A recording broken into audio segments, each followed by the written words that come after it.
One of the magical things about being a public historian in London is that one day you'll be walking around Brick Lane and something might catch your eye, like these little booklets. I saw them in a photography stall and I was immediately curious. I was so impressed with the detail of the costumes, the illustrations, the wear, and what kind of work went into making something like this, immediately trying to identify it. What is it? What was it for? So I began my search. After taking my new Brook Bond tea cards home, I fell into a rabbit hole. So tea cards and their predecessors, trade cards like cigarette cards, coffee cards, soap cards, are something that Brits might be more familiar with, or players of Red Dead Redemption 2. Trade cards were a popular form of advertising in the late 19th and early 20th centuries. Aristides Boucicaut, the founder of Parisian department store A Bon Marché, is credited with creating the first sets of picture cards in like 1852. If you thought that the blind box craze was a new post-consumerist capitalist invention, think again. The human desire to collect and the capitalistic inclination to make money has existed for far longer. Victorians loved a collection. See any museum ever, really.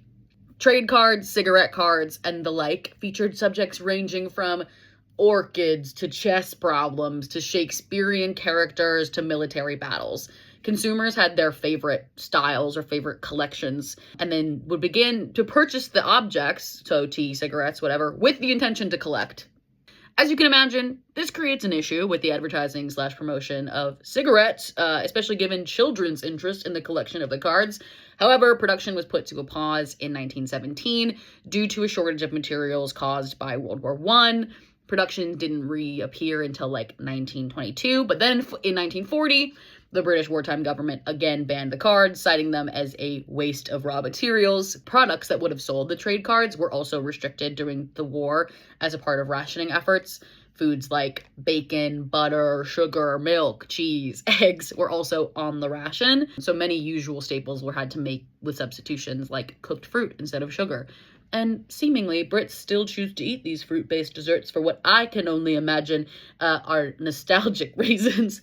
Just kidding. I have had homemade mince pies that are quite nice, but as an American, foreign to me. After the war, cigarette manufacturers chose not to take up the production of the cards again with the invention of new forms of advertising. However, that was when Brook Bond made these cards that I found.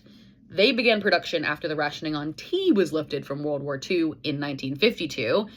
Quite a bit later. Like some of their earlier predecessors, Brook Bond made these bespoke albums that you could keep their cards in, which were offered in the interest of education and describe what you actually see in the cards and give more additional context. This particular one was actually created by a member of the V&A and provides awesome context to all of these illustrations. So when someone asks why me, a Californian in their right mind, would move to London, I can tell them